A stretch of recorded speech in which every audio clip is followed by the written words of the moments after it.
Hello बच्चों, मैं दीपिका राजस्थान सरकार और वेदांता के CSR इनिशिएटिव ई कक्षा में आपका स्वागत करती हूँ, जिसके टेक्निकल पार्टनर है मिशन ज्ञान।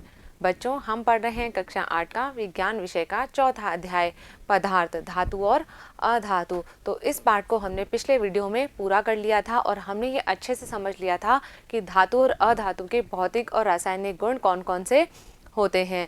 इस वीडियो में बच्चों हम करेंगे इस पाठ के अभ्यास प्रश्न। तो चलिए शुरू करते हैं। पहला प्रश्न है, निम्नलिखित में से किसको पीटकर पतली चादरों में परिवर्तित किया जा सकता है। तो बच्चों, हमने धातुओं के अंदर जो है आघात वर्धनीयता का गुण पढ़ा था, जिसमें हमने समझा था कि जो धातु होते हैं उनको पीटकर जो है पतली चादरों में परिवर्तित किया जा सकता है। तो यहाँ पर हमें जो 4 ऑप्शन दिए हैं, इनमें से कौन सा जो है वो धातु है, कौन सा धातु हो जाएगा इसमें, जिंक जो है वो धातु है, तो उसे जो है पीटकर पतली चादरों में परिवर्तित किया जा सकता है। अगला प्रश्न लेते हैं। अगला प्रश्न है, निम्नलिखित में से कौन सा कथन सत्य है, यानी कि सही है।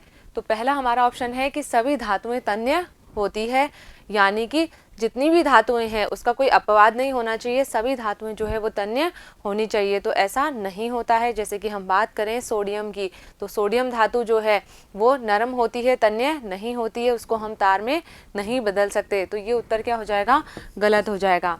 अगला है, सभी अधातुएं तन्य होती है। तो जब हमने धातु और अधातु के गुण पढ़े थे तो हमने ये समझा था कि जो अधातुएं होती है उनमें तन्यता का गुण नहीं पाया जाता। तो ये उत्तर भी क्या हो जाएगा, गलत हो जाएगा। अगला ऑप्शन है, सामान्यतः धातुएं तन्य होती है। तो ये जो उत्तर है, यानी कि जो अधिकांश धातुएं होती है वो कैसी होती है, तन्य होती है। तो ये उत्तर क्या हो जाएगा, हमारा सही उत्तर हो जाएगा। तो इसमें से जो भी कथन सही है वो कौन सा है, ग उत्तर सही है, सामान्यतः धातुएं तन्य होती है। अगला प्रश्न लेते हैं। अगला प्रश्न है, रिक्त स्थानों की पूर्ति कीजिए। इसमें जो खाली स्थान हमें दिए उन्हें भरना है। पहला प्रश्न है इसमें, फास्फोरस बहुत डैश अधातु है। तो फास्फोरस क्या होती है, बहुत ही सक्रिय जो है अधातु होती है। तो यहाँ क्या आ जाएगा, सक्रिय। फास्फोरस क्या है, एक बहुत ही सक्रिय अधातु है। नेक्स्ट है, धातुएं ऊष्मा और डैश की डैश होती है, यानी कि धातुएं ऊष्मा की और विद्युत की क्या होती है, धातुएं ऊष्मा और विद्युत की सुचालक होती है।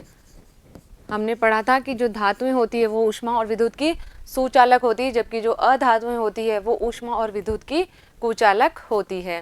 नेक्स्ट है, आयरन कॉपर की अपेक्षा डैश अभिक्रियाशील है, अधिक है या कम है। तो क्या हो जाएगा, अधिक अभिक्रियाशील है। क्या आ जाएगा यहाँ पर, अधिक अभिक्रियाशील है। अगला है, धातुएं अम्लों से अभिक्रिया कर डैश गैस बनाती है। तो हमें पता है कि जो धातुएं होती है वो अम्लों से अभिक्रिया करके कौन सी गैस बनाती है, हाँ, हाइड्रोजन गैस बनाती है। तो क्या आ जाएगा यहाँ पर, हाइड्रोजन गैस बनाती है। तो ये जो रिक्त स्थान है ये हमारे उत्तर पूरे हो गए हैं। बढ़ते हैं अगले प्रश्न की तरफ। अगला प्रश्न है, यदि कथन सही है तो T और यदि गलत है तो कोष्टक में F लिखिए। यहाँ पर हमें सही और गलत जो है वो भरना है। तो पहला प्रश्न है, सामान्यतः अधातु अम्लों से अभिक्रिया करते हैं। बिल्कुल नहीं करते। सामान्यतः अधातु जो होते हैं वो अम्लों से अभिक्रिया नहीं करते हैं। लेकिन हमने एक अपवाद भी यहाँ देखा था, कौन सा था, सल्फर जो होता है वो क्या करता है, सांद्र नाइट्रिक अम्ल के साथ में अभिक्रिया करता है। लेकिन यहाँ पर किसकी बात हो रही है, सामान्य अधातु की बात हो रही है। यानी कि अगर हम देखें जनरली तो अधातु जो होती है वो अम्लों से अभिक्रिया नहीं करती है। तो यहाँ पर क्या आ जाएगा, ये जो कथन है वो क्या है, गलत है। तो क्या आएगा यहाँ पर, F आ जाएगा। अगला है, सोडियम बहुत अभिक्रियाशील धातु है। जब हमने पाठ को पढ़ा था तब हमने ये समझा था कि जो सोडियम है वो बहुत ही अभिक्रियाशील धातु होती है, और जब हम इसे खुले में रख देते हैं या जल के संपर्क में आता है तो क्या करता है, ये जलने लगता है। तो इसलिए क्या है, इसको क्या करते हैं हम, केरोसिन के अंदर यानी कि मिट्टी के तेल में डुबोकर रखते हैं। तो यहाँ पर ये जो कथन है ये बिल्कुल सही है। तो क्या आ जाएगा यहाँ पर, T आ जाएगा। अगला है, कॉपर जिंक सल्फेट के विलयन से जिंक विस्थापित करता है। नहीं करता है। क्यों, क्योंकि जिंक अधिक अभिक्रियाशील है बजाय किसके, कॉपर के। तो क्या होगा यहाँ पर, क्या हो जाएगा, ये कथन जो है वो गलत हो जाएगा। तो यहाँ पर F आ जाएगा। अगला है, कोयले को खींचकर तारें प्राप्त की जा सकती है। क्या आपने कभी कोयले की तार देखी है, बिल्कुल नहीं देखी होगी। क्यों, क्योंकि कोयला क्या है, एक अधातु है और अधातु में तन्यता का गुण नहीं पाया जाता, इसलिए यहाँ पर ये कथन जो है वो कैसा हो गया, गलत हो गया। तो क्या आ जाएगा यहाँ पर, एफ आ जाएगा। चलिए अगला प्रश्न देखते हैं। अगला प्रश्न है हमारा, नीचे दी गई सारणी में गुणों की सूची दी गई है, इन गुणों के आधार पर धातुओं और अधातुओं में अंतर कीजिए। यहाँ पर हमें कुछ गुण दिए हुए हैं और धातु और अधातु में हमें अंतर स्पष्ट करना है। तो कैसे करेंगे हम इसे, चलिए देखते हैं। यहाँ पर जो है दिखावट की अगर हम बात करें तो दिखावट कैसी होती है, दिखावट में धातुएं जो है वो हमें चमकीली दिखाई देती है, यानी कि कैसी हो जाएगी, चमकदार होगी, जबकि अधातु कैसी होती है, चमक रहित होती है। अगला गुण है कठोरता। तो हमें पता है कि धातुएं कैसी होती है, कठोर होती है, जबकि जो अधातुएं होती है वो नरम होती है। तो यहाँ पर क्या आ जाएगा, धातु में कठोर होती है और अधातु कैसी होती है, नरम होती है। अगला गुण है आघात वर्धनीयता। तो धातुएं जो होती है उनको पीटकर हम पतली चादरों में परिवर्तित कर सकते हैं, यानी कि धातुएं आघात वर्धे होती है। लेकिन अधातु अगर हम देखें तो अधातु जो होती है उसको हम किसी वस्तु से चोट करते हैं तो वो चूर्ण में परिवर्तित हो जाती है, टुकड़ों में बदल जाती है, यानी कि उनमें आघात वर्धनीयता नहीं पाई जाती है। तो इसलिए कैसी हो जाएगी, वो भंगुर होती है, ना कि आघात वर्धनीय। अगला गुण है तन्यता। तन्य की अगर हम बात करें तो तन्यता का गुण जो है वो धातु में पाया जाता है, जबकि अधातु में होती है वो तन्य नहीं होती है। तो धातु में क्या आ जाएगा, तन्य होती है, जबकि अधातु तन्य नहीं होती है। अगला गुण है ऊष्मा चालन। तो हमें पता है कि जो धातुएं होती है वो ऊष्मा और विद्युत की सुचालक होती है। तो यहाँ पर क्या आ जाएगा, सुचालक होती है, जबकि अधातुएं जो है वो कैसी हो जाएगी, ऊष्मा की कुचालक हो जाएगी।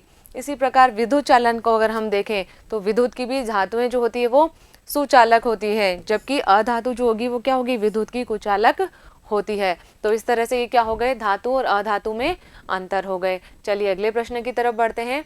अगला प्रश्न है हमारा, निम्नलिखित के लिए कारण दीजिए। यहाँ पर हमें जो है कुछ कथन दिए हुए हैं और उनके हमें कारण बताने हैं। सबसे पहला कथन है कि एल्यूमिनियम की पन्नी का उपयोग खाद्य सामग्री को लपेटने में किया जाता है। आपने देखा होगा घरों में या रेस्टोरेंट वगैरह से जब हम खाना पैक करवाते हैं तो उनको पैक करने के लिए जो है एल्यूमिनियम फॉइल का उपयोग किया जाता है, या फिर टिफ़िन में भी आप लोग खाना लेकर जाते हैं तो एल्यूमिनियम की फॉइल में जो है हम उस खाने को पैक करके रखते हैं। तो ऐसा हम क्यों करते हैं, एल्यूमिनियम का हम उपयोग क्यों कर रहे हैं, तो देखते हैं हम क्यों कर रहे हैं। क्योंकि जो एल्यूमिनियम धातु है वो कैसी है, आघात वर्धे है। इसको हम क्या कर सकते हैं, पीट कर जो है पतली पतली उस पन्नी के रूप में बदल सकते हैं, जबकि हम अधातु के साथ में हम ऐसा नहीं कर पा रहे हैं। तो इसीलिए हम क्या करेंगे, इस एल्यूमिनियम की फॉइल का उपयोग करते हैं, जिसमें क्या होता है, ये एक तो पतली पन्नी के रूप में परिवर्तित हो जाती है, जिसमें आसानी से हम उसको जो है फोल्ड कर सकते हैं। और इसके अलावा ये जो धातु है ये संक्षारण रोधी होती है, इसमें जंग भी नहीं लगती है।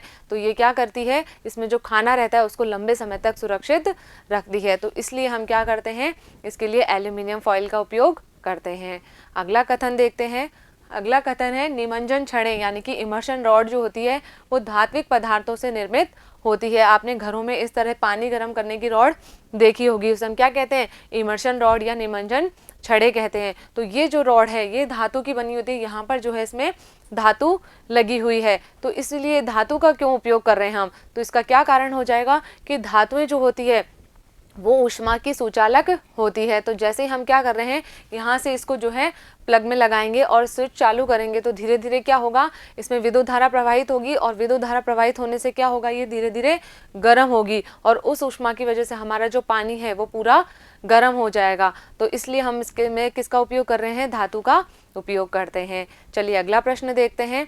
अगला प्रश्न है, कॉपर जिंक को उसके लवण के विलयन से विस्थापित नहीं कर सकता है। अभी हमने देखा था कि जो कॉपर होता है वो जिंक को जो है जिंक सल्फेट के विलयन से प्रतिस्थापित नहीं कर पाता है। क्यों नहीं कर पाता है, क्योंकि कम अभिक्रियाशील धातु जो है वो अधिक अभिक्रियाशील धातु को विस्थापित नहीं कर सकती है। और यहाँ पर हम देखें तो जिंक जो है वो अधिक अभिक्रियाशील है, जबकि कॉपर जो है वो कम अभिक्रियाशील है। तो इसी वजह से क्या होगा कि केवल अधिक अभिक्रियाशील धातु ही कम अभिक्रियाशील धातु को विस्थापित कर सकती है। तो इस कारण से कॉपर जो है वो जिंक को विस्थापित नहीं कर सकती है। अगला कथन देखते हैं। अगला कथन है, सोडियम और पोटेशियम को मिट्टी के तेल में रखा जाता है। क्यों रखा जाता है? क्योंकि ये जो दोनों धातुएं हैं ये बहुत ही सक्रिय धातु है, बहुत ही अभिक्रियाशील धातुएं होती है। तो जब हम इनको जो है वायु में, जल में खुला छोड़ देते हैं तो क्या होती है, तुरंत आग पकड़ लेती है और जलने लगती है। तो इस कारण से इनका जो है वायु और जल से संपर्क तोड़ने के लिए हम इसे किस में रखते हैं, मिट्टी के तेल में या केरोसिन में हम इनको रखते हैं। तो ये हो गए हमारे इन कथनों के स्पष्टीकरण। चलिए अगले प्रश्न की तरफ बढ़ते हैं। अगला प्रश्न है हमारा, क्या आप नींबू के अचार को एल्यूमिनियम पात्रों में रख सकते हैं? स्पष्ट करिए। आपने घरों में जो है नींबू के अचार को जो है स्टोर करने के लिए प्लास्टिक के या चीनी मिट्टी के बर्तनों का उपयोग किया होगा। उसको हम जो है धातु के बर्तनों में नहीं रखते हैं। क्यों नहीं रखते हैं? क्यों? क्योंकि धातु जो होते हैं वो क्या करते हैं, अम्लों से अभिक्रिया कर लेते हैं। और जब नींबू का अचार है तो नींबू के अंदर कौन सा अम्ल है, सिट्रिक अम्ल पाया जाता है। तो जिस वजह से उसमें क्या होगा कि उस अम्ल और धातु के बीच में जो है अभिक्रिया हो जाएगी और हमारा जो अचार है वो कैसा हो जाएगा, विषाक्त हो जाएगा। तो उसको हम उपयोग में नहीं ले पाएंगे। तो इसलिए हम क्या कह सकते हैं कि हम जो है वो नींबू के अचार को एल्यूमिनियम के पात्र में नहीं रखेंगे। क्यों नहीं रखेंगे? क्योंकि उसके अंदर क्या है, सिट्रिक अम्ल है और जो धातु है वो अम्ल के साथ में अभिक्रिया करके विषैले पदार्थ बना लेती है। तो इस वजह से हम नींबू के अचार को जो है वो किसी भी धातु के पात्र में नहीं रखेंगे। चलिए अगला प्रश्न देखते हैं। अगला प्रश्न है, नीचे दी गई सारणी के कॉलम 1 में कुछ पदार्थ दिए गए हैं, कॉलम 2 में उनके कुछ उपयोग दिए गए हैं। कॉलम 1 के पदार्थों का कॉलम 2 से सही मिलान करिए। यहाँ पर कॉलम 1 में जो है हमें क्या दिए हैं, कुछ पदार्थ दिए हैं और इधर जो है इनके उपयोग दिए हैं और हमें क्या करना है, इनको सही सही मिलाना है। तो सबसे पहले हम देखें गोल्ड। तो गोल्ड क्या काम में आता है? गोल्ड काम में आता है आभूषण बनाने के। इसके अलावा हम बात करें आयरन की, तो आयरन जो है वो किस में काम में आएगा, मशीनें बनाने में उपयोग में लिया जाता है। अगला है एल्यूमिनियम। एल्यूमिनियम से हम क्या करते हैं, एल्यूमिनियम जो है वो खाद्य सामग्री को लपेटने के काम में लिया जाता है। अगला है कार्बन। तो कार्बन जो है वो ईंधन के रूप में प्रयोग लिया जाता है। इसके अलावा हम बात करें कॉपर की, तो कॉपर जो है वो किस में काम आएगा, बिजली के तार बनाने में।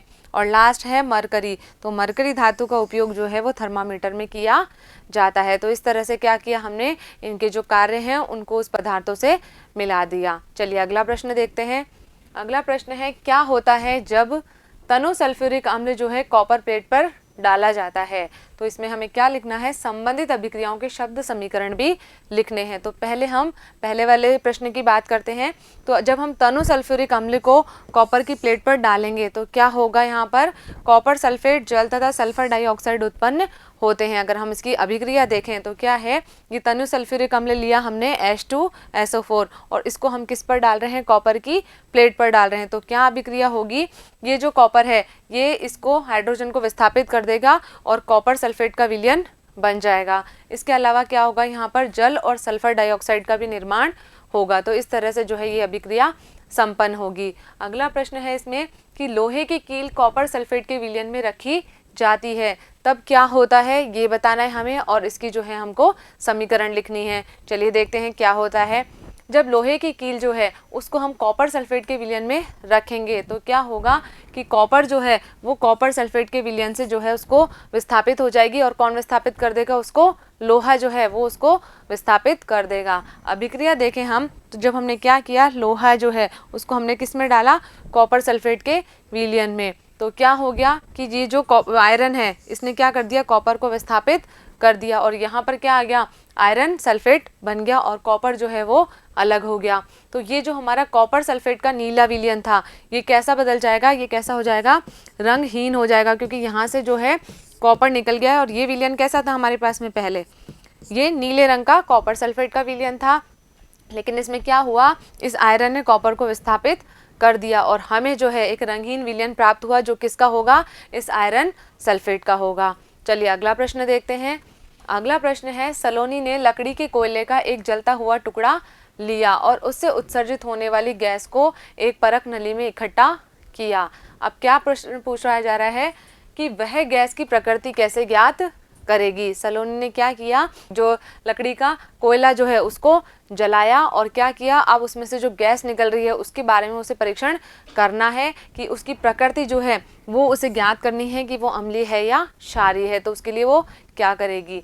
दूसरा जो है वो प्रश्न है, इस प्रक्रम में होने वाली सभी अभिक्रियाओं के शब्द समीकरण लिखिए। यानी कि इस ये जो प्रोसेस हो रहा है इसमें कौन कौन सी अभिक्रियाएं संपन्न हो रही है वो भी हमको लिखनी है। तो पहला प्रश्न हम देखते हैं कि सलोनी क्या करेगी, जो परख नली में इकट्ठी की गई गैस है उसे पानी में घोलने का प्रयास करेगी, क्योंकि अब उसे क्या है, उस गैस की प्रकृति जाननी है। तो उसके लिए क्या करना पड़ेगा, उसे एक विलयन बनाना पड़ेगा, घोल बनाना पड़ेगा, जिसकी वो प्रकृति लिटमस पत्र के द्वारा जांच करेगी। तो क्या करेगी, वो उसे घोलेगी।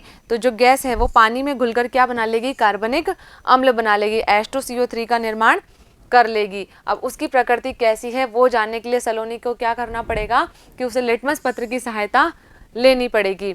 यदि वो विलयन नीले लिटमस को लाल कर रहा है तो उसकी प्रकृति कैसी हो जाएगी, वो हो जाएगी अम्लीय। और अगर वो लाल लिटमस को नीला कर रहा है तो उसकी प्रकृति क्षारीय हो जाएगी। परंतु हम यहाँ समझ सकते हैं कि वो क्या जला रही है, कोयला जला रही है, और कोयला क्या है, अधातु है। तो उसकी प्रकृति कैसी होनी चाहिए, उसकी प्रकृति अम्लीय होनी चाहिए, क्योंकि अधातु जो है वो उसकी जो प्रकृति होती है वो अम्ल बनाते हैं। वो कैसी प्रकृति की बनाते हैं, अम्लीय प्रकृति के बनाते हैं। हमने पढ़ा था कि अधातु जो है वो ऑक्सीजन से अभिक्रिया करके जो है ऑक्साइड बनाते हैं, उनकी प्रकृति कैसी होती है, अम्लीय प्रकृति होती है। चलिए अगला देखते हैं हम इसकी समीकरण। तो कार्बन जो है वो ऑक्सीजन से अभिक्रिया करके क्या बनाएगा, कार्बन डाइऑक्साइड। तो यानी कि यहाँ पे क्या हो रहा है कि ये जो अधातु है वो ऑक्सीजन से अभिक्रिया करके जो है अधातु के ऑक्साइड का निर्माण कर रही है। और इस ऑक्साइड को जब हमने पानी में घोला, ठीक है, इस कार्बन डाइऑक्साइड को हमने पानी में घोला तो क्या बना लिया उसने, कार्बनिक अम्ल बना लिया। और ये जो अम्ल है इसकी प्रकृति अम्लीय है या क्षारीय है, इसको हम लिटमस पत्र की सहायता से जांच कर सकते हैं। तो ये हो गया हमारा यहाँ पर प्रश्न पूरा। अगले प्रश्न की तरफ बढ़ते हैं। अगला प्रश्न है, एक दिन रीता अपनी माँ के साथ आभूषण विक्रेता की दुकान पर गई। उसकी माँ ने सुनार को पॉलिश करने हेतु सोने के पुराने आभूषण दिए। अगले दिन जब वे आभूषण वापस लाई तो उन्होंने पाया कि उनका भार कुछ कम हो गया है। तो क्या आप उनके भार में कमी का कारण बता सकते हैं। क्या किया रीता ने, अपनी मम्मी के साथ में वो सुनार की दुकान पर गई थी उन गहनों को जो है पॉलिश करवाने के लिए, और जब वापस लेकर आई तो उसके भार में उनको कुछ कमी लगी। तो ये भार में कमी किसकी वजह से हुई, इसका कारण हमें बताना है।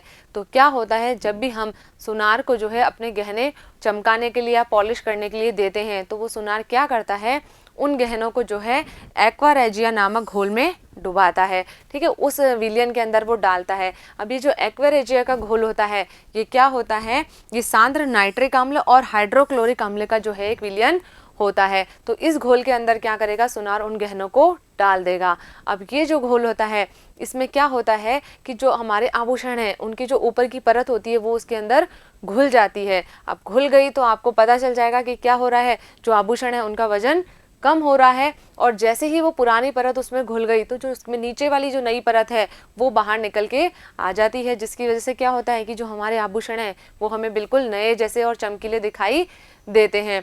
यानी कि हम क्या समझ रहे हैं कि उसने क्या किया, हमारे गहनों को पॉलिश करके चमका दिया, लेकिन वास्तव में उसने क्या किया कि हमारे जो गहने थे उसमें जो सोना था उसको उस घोल में घोल लिया, और बाद में सुनार क्या करेगा, उस घोल से उस सोने को वापस प्राप्त कर लेगा। तो इससे हमें क्या हुआ, इससे हमें नुकसान हुआ। यानी कि उसने क्या किया कि जो आभूषण थे वो हमारे नए जैसे तो दिख रहे थे लेकिन उनके भार में कमी हो गई थी। तो इस वजह से जो रीता है उसे भी उन गहनों का भार जो है वो कम महसूस हुआ। उसे पता चल गया कि इनका वजन जो है वो थोड़ा कम हो गया है। तो बच्चों यहाँ पर जो है ये हमारे सभी प्रश्न पूरे हो गए। मुझे उम्मीद है कि आपने इनको अच्छे से समझा होगा और अपनी कॉपी में भी नोट कर लिया होगा। तो अब हम मिलेंगे नेक्स्ट वीडियो में नेक्स्ट पार्ट के साथ में। तब तक आप पढ़ते रहिए, आगे बढ़ते रहिए।